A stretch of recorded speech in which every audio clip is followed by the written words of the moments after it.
पिछले कुछ समय से आप लोकसभा चुनाव का घमासान देख रहे हैं। जहां लोकसभा चुनाव का एक तरफ घमासान है, वहीं दूसरी तरफ देखें तो पूरे देश में लोकसभा चुनाव को एक त्योहार की तरह मनाया जा रहा है। ये त्योहार के पहले चरण का एक हिस्सा खत्म हुआ, लेकिन एक ये नेता है जो एक दूसरे पर छींटाकशी करने और कीचड़ उछालने से बाज नहीं आ रहे। लोकसभा चुनाव के दूसरे फेज की वोटिंग के लिए राजनीतिक दल मैदान में जुटे हैं। इसी बीच आरोप प्रत्यारोप का दौर जारी भी है। पीएम नरेंद्र मोदी ने रविवार को राजस्थान के बांसवाड़ा में कांग्रेस पर जमकर हमला बोला है। पीएम मोदी ने कहा, अगर कांग्रेस सत्ता में आती है तो वह लोगों की संपत्ति लेकर मुसलमानों को बांट देगी। ये अर्बन नक्सल वाली सोच मेरी माताओं बहनों या आपका मंगलसूत्र तक भी नहीं बचने देंगे। इस हद तक चले जाएंगे।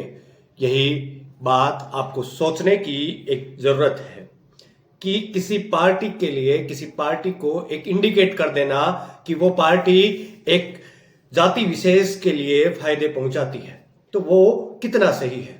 नरेंद्र मोदी अक्सर इसी प्रकार की राजनीति करते हुए दिखाई देते हैं। भारतीय जनता पार्टी के मुखिया और सूबे के सरदार नरेंद्र मोदी इन्हीं तरह की चर्चाओं से वोट बटोरने का काम करते हैं। इसी तरह की सोच के साथ हिंदू धर्म से जुड़े लोगों के साथ ये एक खेल खेलने का काम करते हैं। हिंदू मुस्लिम राजनीति की जब बात की जाती है तो भारतीय जनता पार्टी का नाम सर्वोच्च के ऊपर आता है। अब ये एक बयान, इसको आप देखिए कि कांग्रेस के ऊपर इन्होंने कैसा आरोप लगाया है। क्या ये आरोप सही है? क्या भारत का संविधान इसकी कभी अनुमति देगा? क्या आपको लगता है भारतीय जनता पार्टी के नरेंद्र मोदी हैं तभी हम जीवित हैं, वरना भारत का कानून हमें जीने नहीं देता?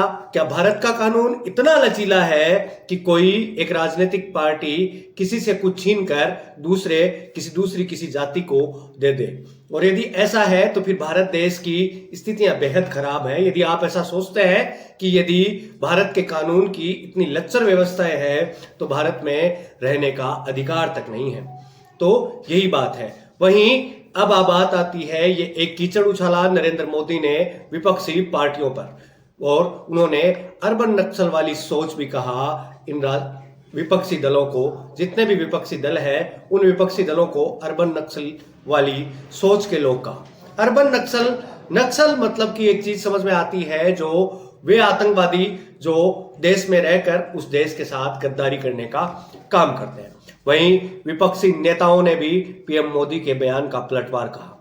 पीएम मोदी ने आगे कहा था कि महिलाओं के पास कितने गहने हैं इसका पता लगाया जाएगा और आपकी संपत्ति सबको बराबर बांटी जाएगी। पीएम ने इस दौरान रैली में आई महिलाओं से पूछा, क्या आपकी संपत्ति को किसी को बांटने के लिए किसी भी सरकार का हक है क्या? इसके साथ ही उन्होंने कहा कि जो लोग कांग्रेस छोड़कर आए हैं वो बताते हैं कि कांग्रेस अब कांग्रेस नहीं रह गई, वो अब अर्बन नक्सलियों के हाथों में चली गई है। कांग्रेस के राज में युवाओं के साथ खिलवाड़ किया गया है। अब उनका कहना है कि कांग्रेस नहीं रह गई है, अब कांग्रेस भारतीय जनता पार्टी बन गई है। क्योंकि आपने पिछले कुछ समय में देखा होगा कि भारतीय जनता पार्टी में कितने नेता कांग्रेस से और अन्य पार्टियों से शामिल हुए हैं। राहुल गांधी ने पीएम मोदी के बयान पर कहा कि पहले चरण के मतदान में निराशा हाथ लगने के बाद नरेंद्र मोदी के झूठ का स्तर इतना गिर गया है कि घबरा कर वह अब जनता को मुद्दों से भटकाना चाहते हैं। राहुल ने सोशल मीडिया पर लिखा, कांग्रेस के क्रांतिकारी मैनिफेस्टो को मिल रहे अपार समर्थन के रुझान आने शुरू हो गए हैं। देश अब अपने मुद्दों पर वोट करेगा, अपने रोजगार, अपने परिवार और अपने भविष्य के लिए वोट करेगा। भारत भटकेगा नहीं। वहीं कांग्रेस नेता पवन खेड़ा ने भी इस दौरान पीएम मोदी को आड़े हाथों लिया और कहा, प्रधानमंत्री को चुनौती है कि हमारे घोषणा पत्र में कहीं भी हिंदू मुसलमान लिखा हो तो दिखा दें। खेड़ा ने कहा, इस तरह का हल्कापन आपकी मानसिकता में, आपके राजनीतिक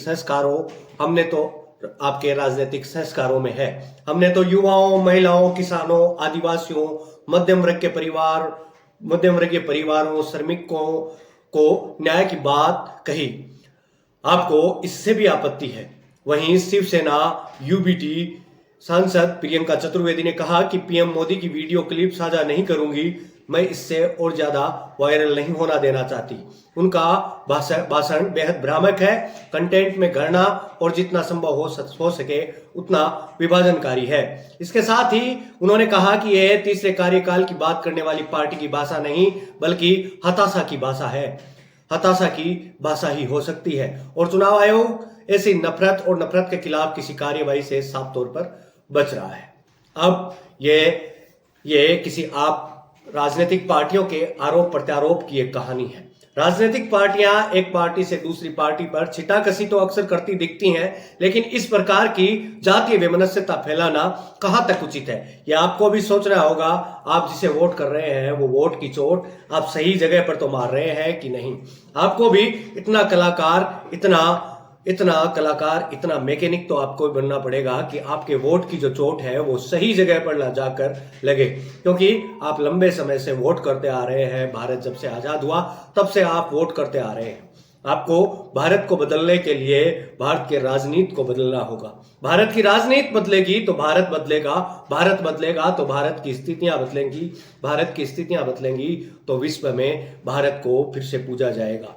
कहते हैं कि भारत सोने की चिड़िया थी, मैं कहता हूं कि भारत सोने का शेर था। और यदि तुम्हारे इस वोट की चोट से तुम एक सही जगह पर चोट मारते हो तो भारत सोने की चिड़िया ही नहीं अपितु भारत आने वाले समय में वापस से सोने का सिंह कहलाएगा। तो अभी मैं आपसे विदा लेता हूं। हमारा नाम है कपिल बाटड़ और आप देख रहे थे द बम्बार्ड, और मिलते हैं किसी अन्य वीडियो में। तब तक के लिए मैं आपसे विदा लेता हूं। तब तक आप यहां तक आए इसके लिए आपका आभार, धन्यवाद। और इस वीडियो को ज्यादा से ज्यादा शेयर कीजिए, कमेंट करके हमें सुझाव दीजिए और इस चैनल को सब्सक्राइब करते जाइएगा।